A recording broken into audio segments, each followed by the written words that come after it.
Enero de 2008. El Boeing 777 era el número 1 por excelencia de la aviación comercial.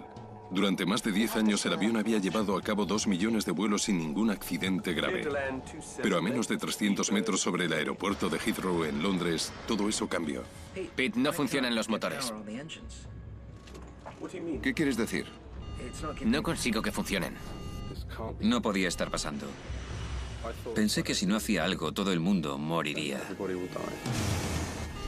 Mayday, Mayday, Speedbird. Speedbird.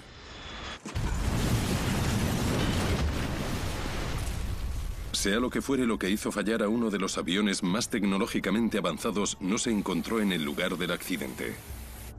Estaban los pilotos, los pasajeros, el avión. Estaba todo excepto lo que lo causó. Había desaparecido por arte de magia.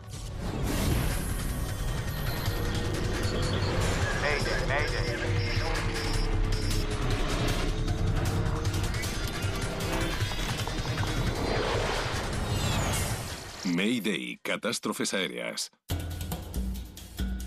Esta es una historia verdadera, está basada en informes oficiales y en relatos de testigos. El enigma de Heathrow. El vuelo 38 de British Airways. Un recorrido de 10 horas y media entre Pekín y Londres. El capitán Peter Burkill había hecho este viaje numerosas veces con anterioridad. Hacía esa ruta a menudo. Era uno de mis vuelos favoritos porque siempre era de día. Podías disfrutar de las vistas durante todo el viaje. Burkill y el copiloto John Coward tenían una amplia experiencia pilotando el Boeing 777. Me encanta pilotarlo. Se maneja muy bien. Tiene un equipamiento moderno. Los computadores de vuelo son fáciles de usar. Tiene la capacidad de hacer las distancias cortas tan bien como las largas. Para ellos dos, al igual que para muchos pilotos, un día de trabajo consistía en sentarse en la cabina durante horas mientras los computadores pilotan el avión. Propulsado por 2 enormes motores de Rolls-Royce, el Boeing 777 era uno de los aviones más seguros de la industria. Nick Harris volvía a Londres de un viaje de negocios en China. Lo bueno era que parecía que llegábamos pronto a Heathrow. Tenía muchas ganas de llegar a casa y ver a mi familia. El destino del vuelo 38 era el aeropuerto de Heathrow, uno de los aeropuertos internacionales más concurridos del mundo. Enclavado al suroeste de Londres, está circundado por la autopista A30.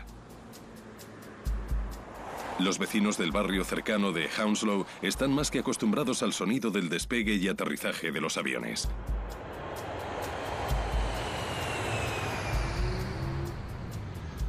Desde el vuelo 38 de British Airways podían apreciarse las numerosas casas de la zona.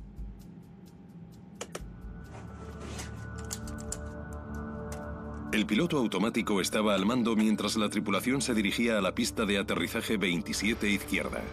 A medida que se acercaba al suelo, el avión fue zarandeado por un viento muy fuerte. Solo son turbulencias. Fue el primer incidente en una jornada tranquila.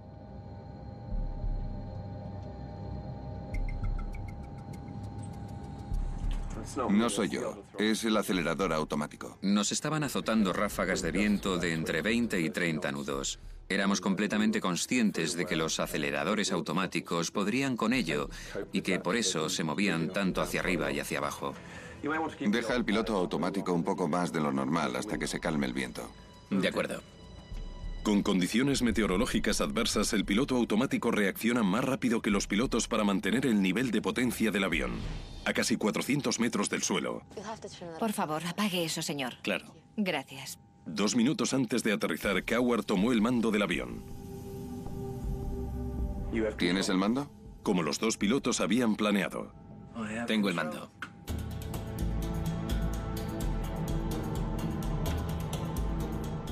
Tuve unos pocos segundos antes de que me dieran permiso para aterrizar y estaba ordenando los mapas.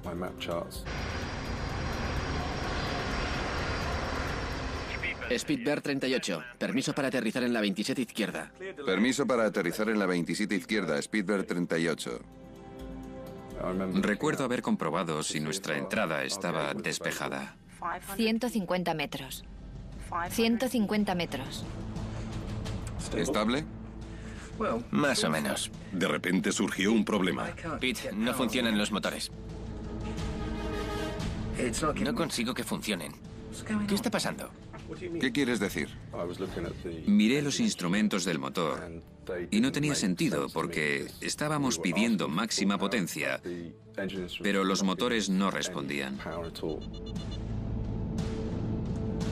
¿Qué está pasando? El vuelo 38 estaba sentenciado de la peor manera imaginable. Parece que tenemos un fallo doble de motores. Si ninguno de los motores proporcionaba energía, el avión no podría llegar al aeropuerto. Con 152 personas a bordo, el vuelo 38 se avecinaba hacia Londres a pocos segundos de alcanzar el suelo.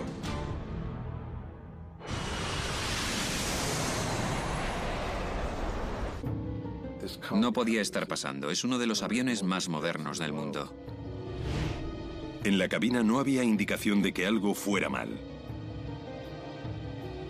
En el momento de aterrizar, todo el mundo parecía relajado en la cabina. Estábamos ansiosos por aterrizar.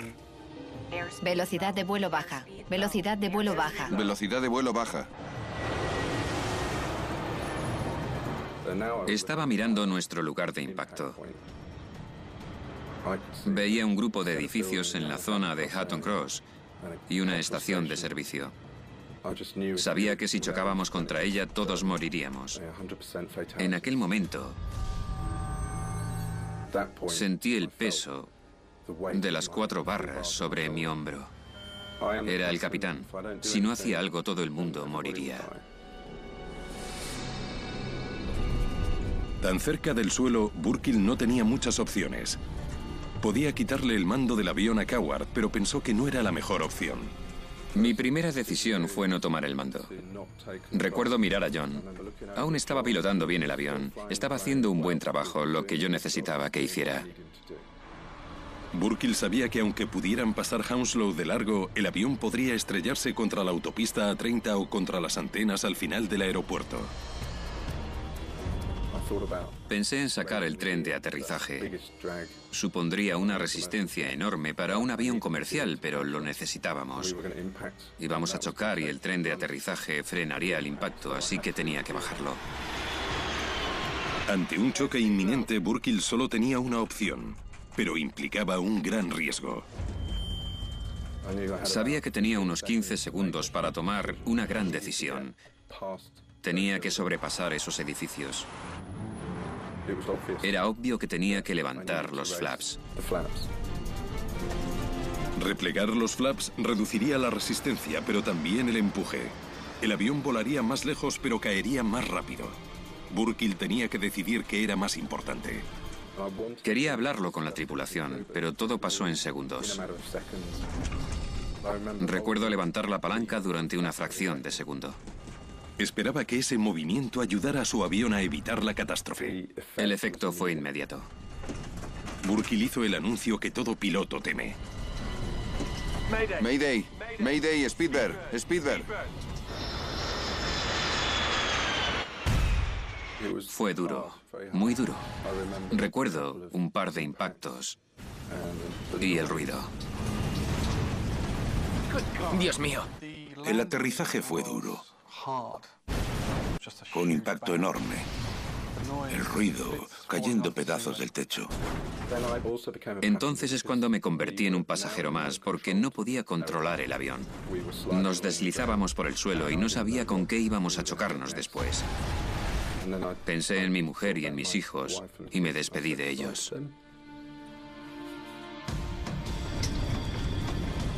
Se apagaron las luces. Se oía al avión derrumbarse y de repente se paró. Cuando por fin paramos, me sorprendí de estar aún allí.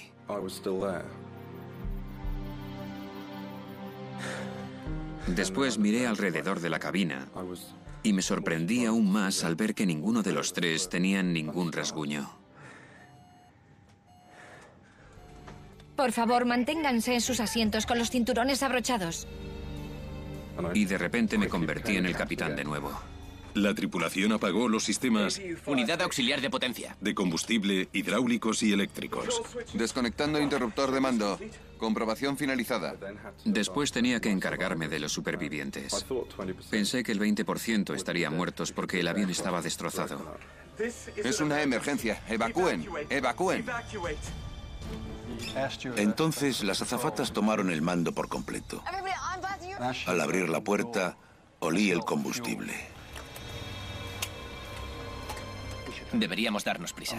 Me di cuenta de que teníamos que salir del avión. El mayor peligro ahora era un incendio. Tras haber sobrevivido al aterrizaje, los pasajeros podían morir entre las llamas que inundaban el avión. Salte, salte, Dejé todo mi equipaje y me lancé por el tobogán. salte. Salgamos de aquí. Salí por la cocina y comprobé el pasillo de la derecha. Me sorprendió no ver a nadie allí. A pesar de los temores de Burkill, no hubo víctimas.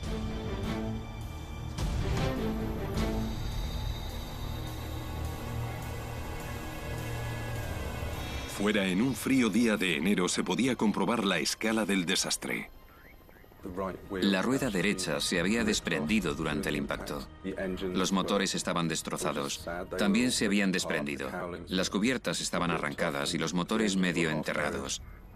Ya no era un avión. Entonces me di cuenta de que había sido un accidente grave. Vi el daño en el tren de aterrizaje y en el ala. El avión evitó por poco la A-30 y las antenas al final de la pista de aterrizaje. Podría haber sido una devastación total. Si el impacto no hubiera ocurrido en tierra blanda y césped, la posibilidad de un incendio habría sido enorme. Teniendo en cuenta el gran daño que se produjo, es increíble que solo 47 personas resultaran heridas. Me siento muy afortunado de seguir vivo. Fue un sentimiento surrealista.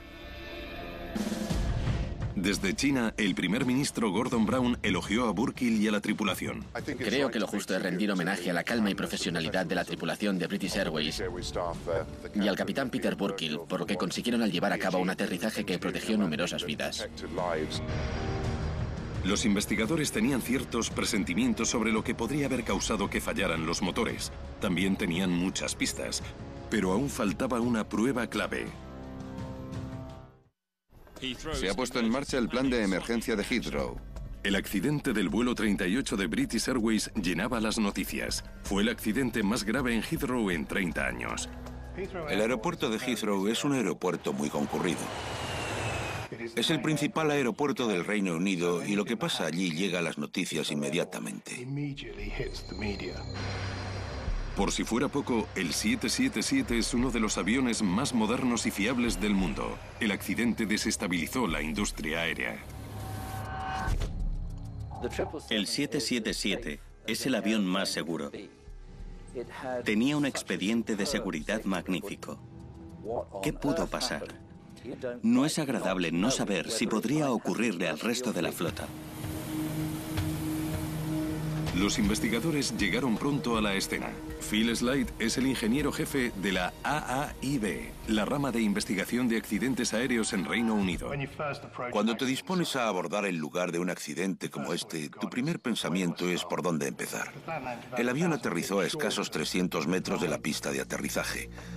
El tren de aterrizaje había atravesado las alas. El frente del tren de aterrizaje se había desmoronado.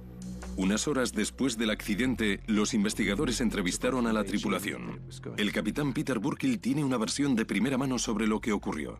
Creo que quería hablar sobre ello porque conocía la inocencia de toda la tripulación. No es nuestra culpa, no hemos hecho nada malo. Los motores no funcionaron. Parece que tenemos un fallo doble de motores. Intentamos darles más potencia manualmente, pero no conseguimos nada. Burkill explicó que algo habría causado que los dos motores Rolls-Royce del avión fallaran al mismo tiempo, privando al avión de potencia.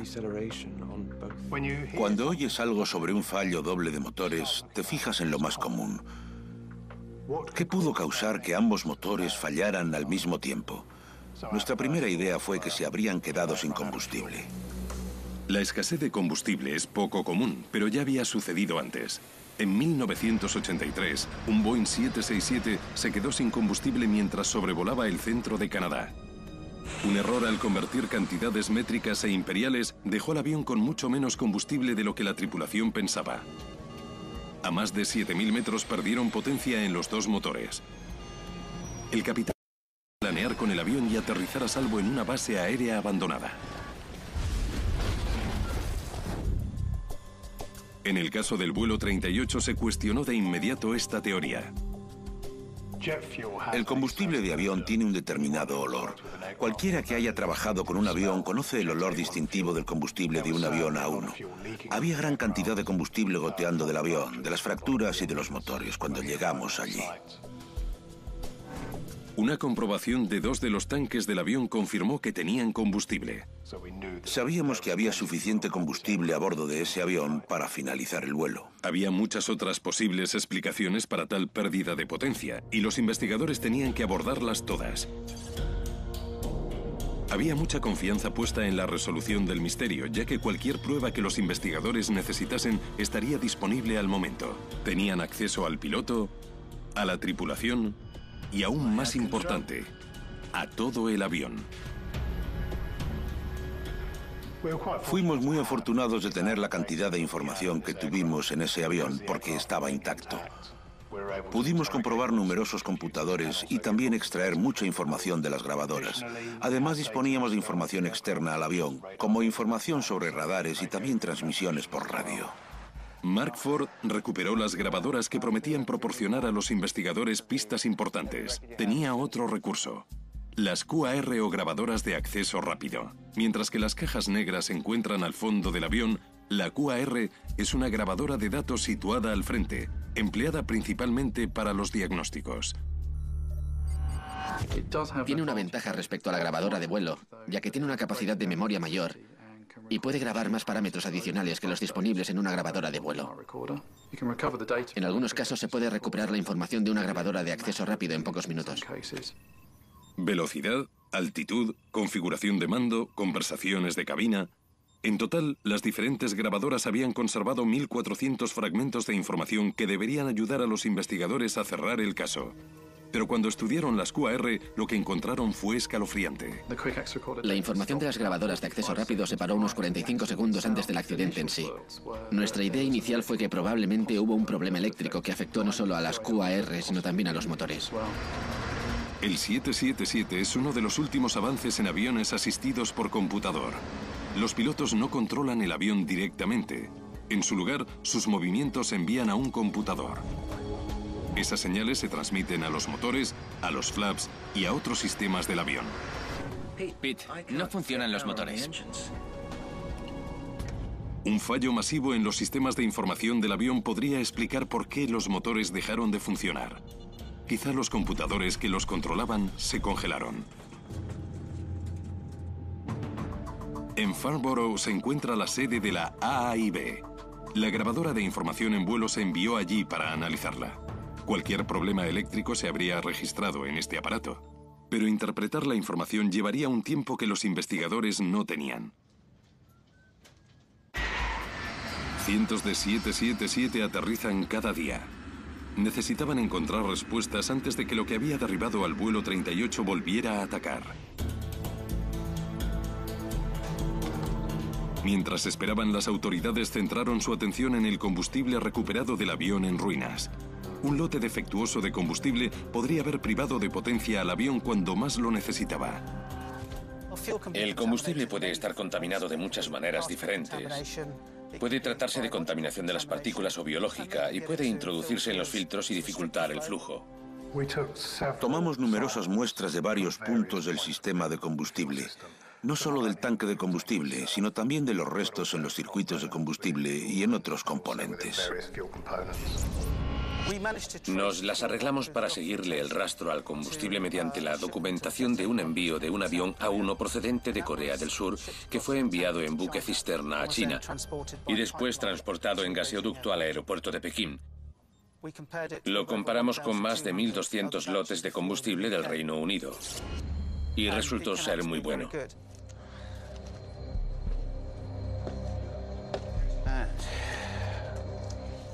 Los investigadores consideraron entonces la posibilidad de un bloqueo en los tanques de combustible. descubrieron algunas pruebas extrañas. Se recuperaron numerosos pedazos pequeños de cinta adhesiva y algo más. Cuando estábamos en los tanques de combustible encontramos algunos artículos pequeños. Uno de ellos era una espátula roja. Los artículos eran probablemente restos de la construcción del avión 7 años antes. Pero a pesar de que fueran peculiares, no había indicación de que ninguno de ellos tuviera relevancia en el accidente. Obviamente no es lo ideal encontrar algo dentro de un tanque de combustible. Analizamos si esto podría haber tenido un efecto en el flujo de combustible que se dirigía a los motores. Los artículos eran tan pequeños que no podrían haber causado una restricción. Mientras la búsqueda de respuestas continuaba, afloró un desconcertante hallazgo. Poco menos de 3 años antes del accidente de Heathrow, otro 777 sufrió un grave problema en el aire. Tras haber despegado en Perth, Australia, un avión de pasajeros de Malasia estaba ascendiendo a más de 11.000 metros cuando de pronto el piloto automático del avión hizo que el morro se levantara y que el avión subiera de manera abrupta. Solo pudo evitarse el desastre cuando el piloto tomó el control manual del avión. Se las arreglaron para volver a salvo a la base y los investigadores establecieron que se trataba de un problema informático. Las autoridades de la aviación de Reino Unido consideraron que el cerebro electrónico de uno de los aviones más fiables del mundo podría estar defectuoso. El avión de Malaysia Airlines fue desconcertante. Los investigadores abrieron un expediente y empezaron a investigarlo para conseguir pruebas. ¿Hubo un problema con el sistema de control electrónico que causó que los motores fallasen? Si se encontraran fallos en los computadores del vuelo 38, eso significaría que 777s de todo el mundo podrían ser desastres en potencia. Esta idea caló hondo en la industria. Cuando se llevó a cabo la lectura de la grabadora de información del vuelo en Farnborough, los investigadores descubrieron que el accidente podría haber sido mucho peor. Había muy poco que hubieran podido hacer. Parece que tenemos un fallo doble de motores. Solo hubo 30 segundos en los que fueron completamente conscientes de lo que estaba pasando. Velocidad de vuelo baja. El accidente fue inevitable. Las grabaciones muestran que poco después de que fallaran los motores, el avión empezó a caer a una velocidad mayor de 500 metros por minuto, un descenso muy abrupto. Pero la falta de potencia fue solo uno de los factores que jugaron en contra de la tripulación. Habían extendido los flaps al descender para ayudar a controlar el avión a velocidades más bajas al aumentar el impulso, pero los flaps extendidos crearon resistencia, lo que ralentizó al avión. Se necesitaba más potencia para mantener el vuelo del avión con un ala más ancha. Velocidad de vuelo baja. Necesitaba levantar los flaps. Sabía que tenía que levantar los flaps, que para reducir la resistencia tenía que levantar un poco el flap a 25 grados. Eso era lo que tenía que hacer.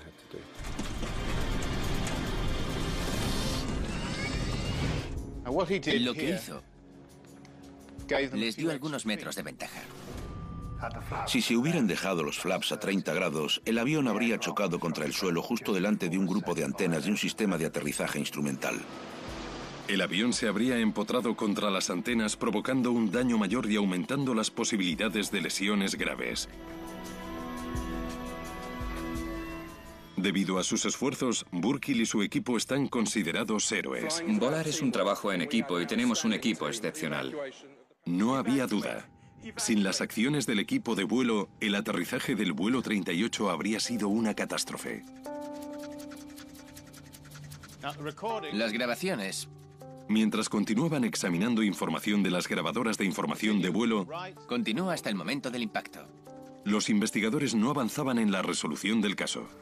El análisis de la grabadora de vuelo no identificó ningún defecto en particular en el sistema eléctrico del avión, que hubiera podido resultar en el fallo de ambos motores. Al menos fueron capaces de determinar por qué no se encontró información en las grabadoras de acceso rápido durante los últimos 45 segundos del vuelo. No fue un fallo eléctrico, como temieron al principio. Los 45 segundos de retraso en la grabación de las QAR fueron el resultado del hecho de que éstas no graban a tiempo real. Almacenan la información y graban aproximadamente 45 segundos después.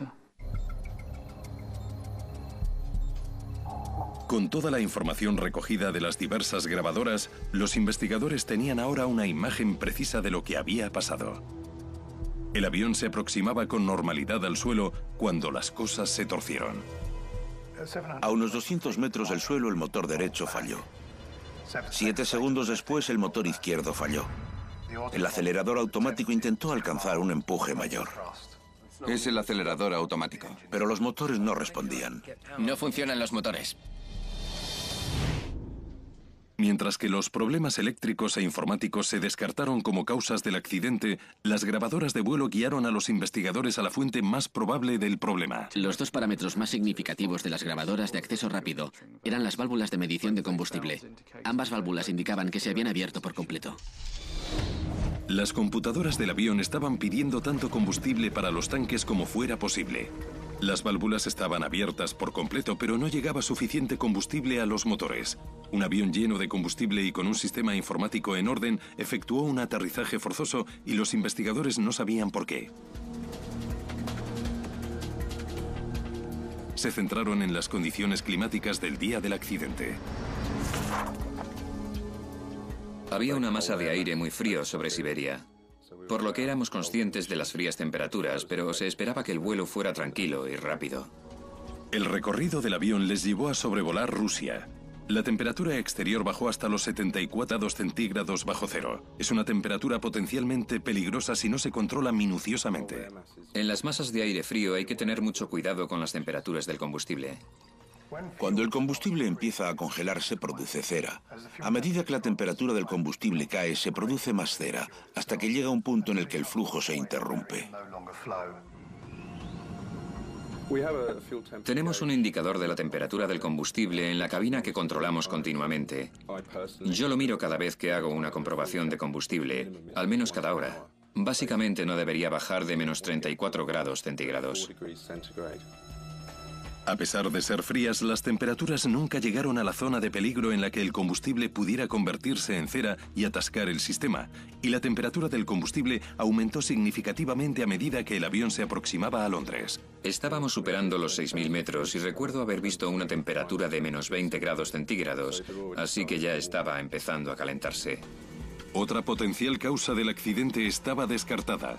Los investigadores se estaban quedando sin explicaciones posibles. Y las expectativas de los medios y de los expertos de la aviación era que tendríamos una respuesta en días.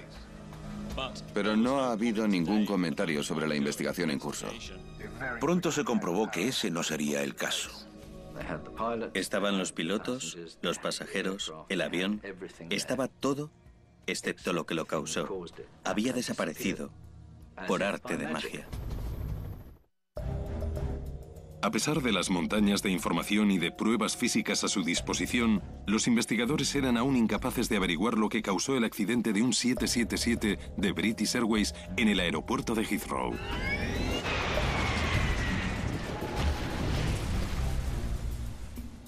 Pensaron que un fallo del combustible podría ser el culpable.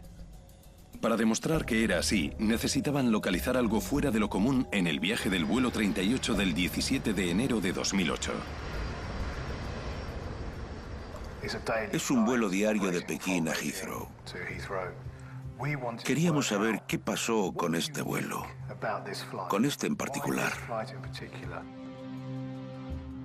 Cuando sucede un incidente desconcertante como el del 777 en Heathrow, hay que extraer toda la información posible.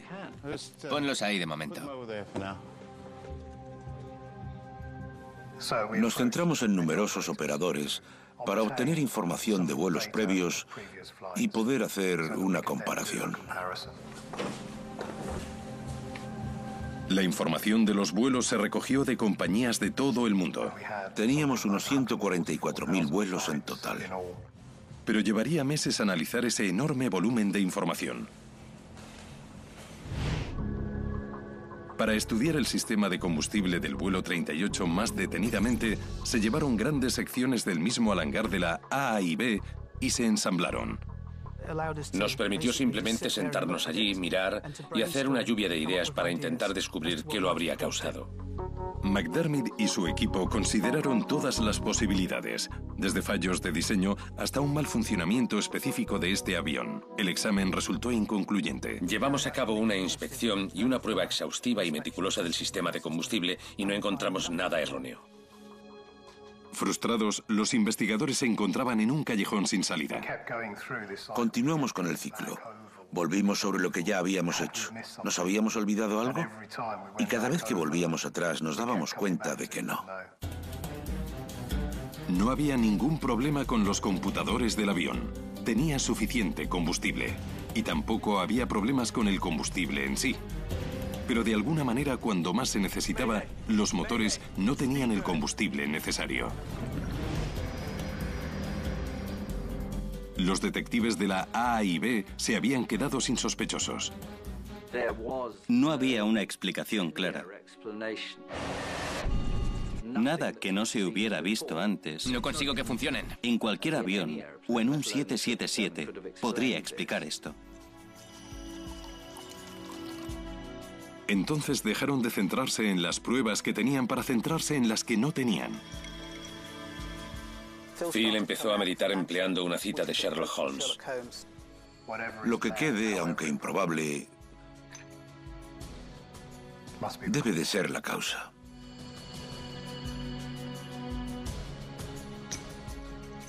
Tiene que serlo. En este caso, siempre volvíamos sobre lo que teníamos, sobre lo que pudo estar pero ya no estaba. Y acabamos llegando al hielo.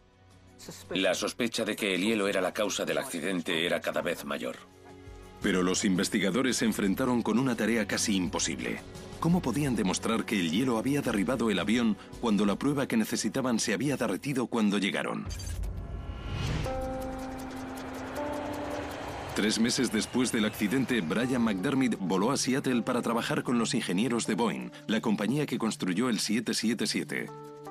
Si el hielo había derribado el vuelo 38, necesitaban demostrar cómo y por qué.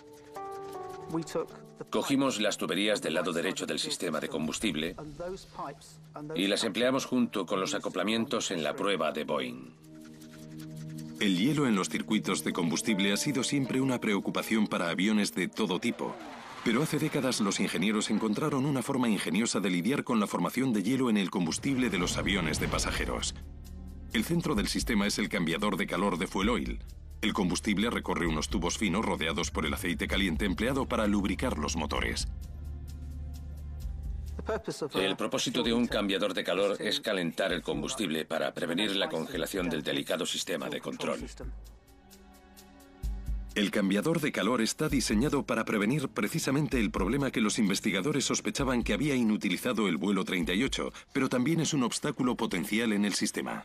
Durante la prueba del combustible, estábamos intentando establecer de dónde podría proceder la restricción del flujo del combustible a 2.700 kilos por hora. Y el único lugar donde se podría dar una restricción así era en la pared del cambiador de calor de fuel oil. Los investigadores tenían que demostrar 3 cosas. Primero, que se pueden acumular cantidades sustanciosas de hielo dentro de las tuberías de combustible. Segundo, que el hielo puede formarse de repente. Y finalmente, demostrar que puede bloquear un aparato diseñado específicamente para derretirlo. Empleamos diferentes métodos para controlar las condiciones que rodeaban a las tuberías, desde hielo seco hasta combustible frío y aire caliente para simular el entorno que podría haber rodeado a las tuberías durante el vuelo. Tras cada prueba de enfriamiento de combustible, los investigadores buscaban hielo dentro de las tuberías, pero nunca consiguieron que se formara el suficiente, y mucho menos tanto como para bloquear los circuitos de combustible. La temperatura del combustible era de menos 30 grados centígrados. Solo podría pegarse un poco de hielo dentro de las tuberías de combustible. Los investigadores sabían que la temperatura en el accidente no había bajado mucho más. Entonces, ¿cómo se formó el hielo? Aún no habíamos respondido la pregunta de dónde venía el hielo, en primer lugar, y de si era hielo o había alguna otra cosa que habíamos olvidado. Sorprendentemente, cuando la temperatura del combustible era más alta, se produjo el descubrimiento clave. Si hay agua en el combustible, el agua se congela y forma cristales de hielo y después, cuando la temperatura baja hasta unos menos 20 grados centígrados, los cristales de hielo comienzan a pegarse entre ellos y se pegan también al interior de las tuberías. Por debajo de 20 grados bajo cero, los cristales de hielo en el combustible están demasiado fríos como para pegarse a las tuberías. Pero a temperaturas menores, entre 8 y 20 grados bajo cero, se forma hielo semisólido y se pega a las paredes de las tuberías de combustible. Cuando demostramos que podía formarse hielo en las paredes de las tuberías, Nos sorprendimos bastante de todo lo que podía aumentar de tamaño. Parece que llegamos a algún sitio. Nuestra pregunta en aquel momento era cómo podría salir ese hielo de las tuberías. Los investigadores creían tener la pista decisiva, pero aún no podían demostrar cómo un pedacito de hielo podría derribar un avión de 200 millones de dólares. Continuaron analizando miles de vuelos similares para descubrir qué diferenciaba al vuelo 38, pero después de 7 meses aún no podían resolver el caso. De 35.000 vuelos propulsados por Rolls-Royce, menos de un 1% tenía las mismas características que el avión del accidente. El 26 de noviembre de 2008, más de 10 meses después del accidente, la importancia de encontrar una respuesta se subrayó cuando el escurridizo culpable actuó de nuevo. Otro 777 sufrió problemas a más de 11.000 metros sobre Estados Unidos cuando uno de sus motores simplemente dejó de funcionar. Por fortuna, en ese caso, el motor se recuperó y el avión aterrizó a salvo en Atlanta. A pesar de que no resultó en un accidente, aumentó la preocupación sobre un peligroso defecto de todos los 777 del mundo. El incidente llamó la atención de los investigadores de accidentes de British Airways. El vuelo Delta Shanghai se investigó con enorme interés. Los motores eran motores Rolls-Royce del mismo tipo, por lo que inmediatamente se buscaron pruebas del mismo problema. De hecho, encontraron enormes similitudes entre el avión comercial de Delta y el vuelo 38 de British Airways. Los aviones habían operado entre Shanghái, en China, y Atlanta. Las temperaturas del combustible se encontraban en la zona peligrosa que definimos durante la investigación. Pudimos observar que la reacción del motor fue muy similar a la del 777 de Heathrow. Un examen posterior del vuelo de Delta no mostró pruebas de ningún problema en los sistemas electrónicos, mecánicos o de combustible, lo que sugirió enormemente que el culpable era en realidad el hielo. Cuando oímos lo del vuelo de Delta, nos convencimos más que nunca de que estábamos sobre la buena pista. McDermott y los investigadores de Boeing en Seattle continuaron sus pruebas. Había pasado un año desde el accidente y el problema no se había encontrado ni solucionado. Hicieron miles de simulaciones y gastaron millones de dólares. Aún así, no lograron conseguir que el hielo de los circuitos de combustible atascase el cambiador de calor de fuel oil y causase el tipo de bloqueo que derribó el vuelo 38.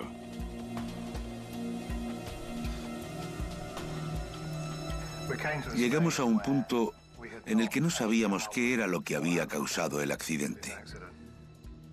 En aquel momento, en los medios y el público general había cierta agitación por el hecho de que no habíamos encontrado aún una respuesta.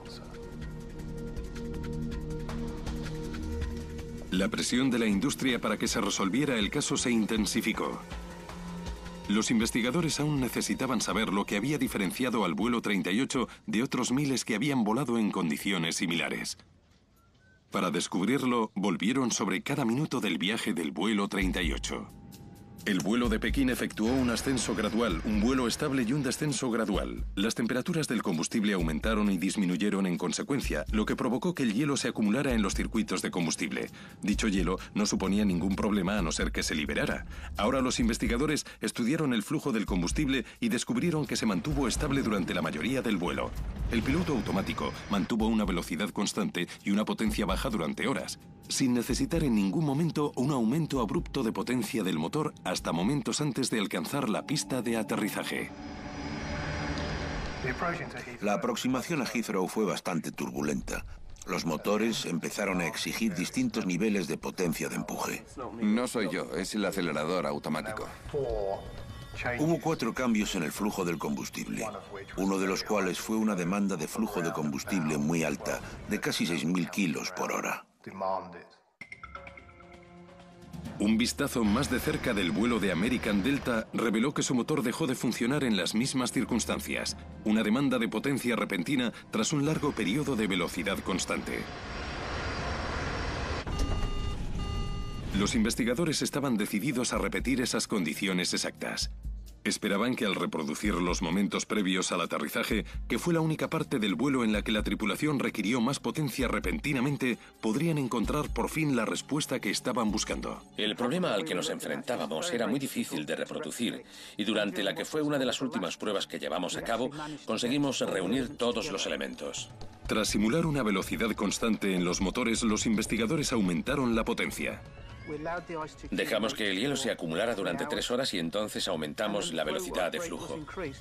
Lo que sucedió después aclaró el caso por completo. En el laboratorio de Boeing en Seattle, la repentina demanda de potencia de los investigadores para los motores hizo que la corriente de presión del combustible en el cambiador de calor bajara de manera dramática. Y cuando los investigadores examinaron este componente vital, entonces vimos que se había formado hielo en el frontal. el hielo blando que se había formado en el interior de los circuitos de combustible se liberó cuando la presión aumentó de forma abrupta.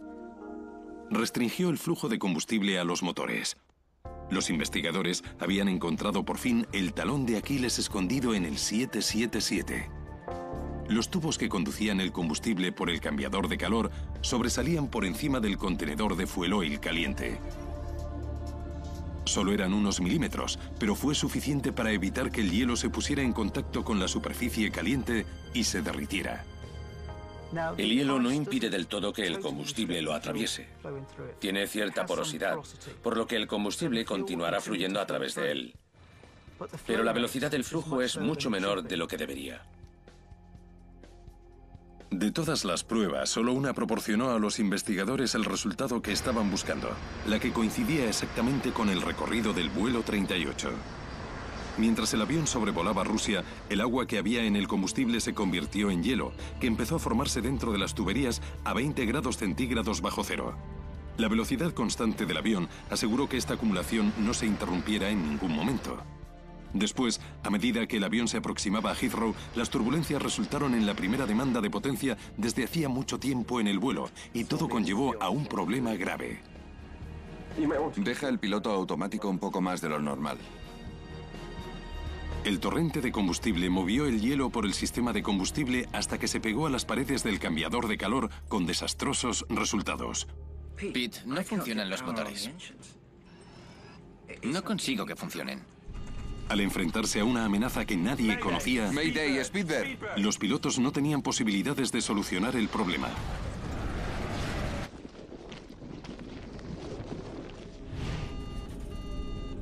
Pero ¿cómo pudo la tripulación de American Delta solucionar el bloqueo mientras que el vuelo de British Airways casi acaba en catástrofe?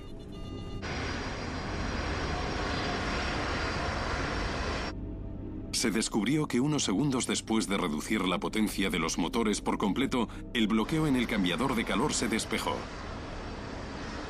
Pero esta maniobra no fue posible para los pilotos de British Airways porque estaban demasiado cerca del suelo.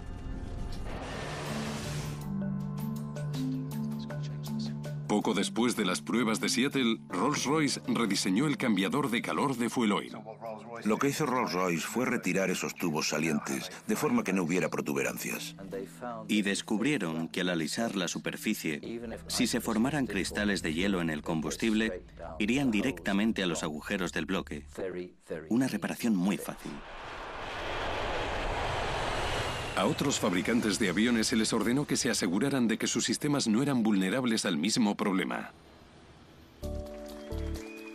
Peter Burkill, John Coward y el resto de la tripulación del vuelo 38 recibieron la medalla de la seguridad de British Airways por su actuación en el accidente. Es el mayor honor de la compañía. A la tripulación se le presentó un fallo sin precedentes, y ellos hicieron todo lo que pudieron en el tiempo del que disponían. La tripulación lo hizo lo mejor que pudo. Y teniendo en cuenta que solo dispusieron de 30 segundos para pensar qué iban a hacer, no pudieron hacerlo mejor. El hielo que derribó uno de los aviones más sofisticados del mundo había desaparecido cuando llegaron los investigadores. Lo extraño de esta investigación es que el culpable había abandonado la escena. Las indagaciones sobre lo que ocurrió consumieron miles de horas de trabajo y costaron millones de dólares. Esa gente dejó todo de lado para descubrir lo que pasó. Teníamos que averiguar la razón. Con una diligencia constante y un poco de inspiración de Sherlock Holmes, el misterio se resolvió por fin. Lo que quede, aunque improbable, debe de ser la causa.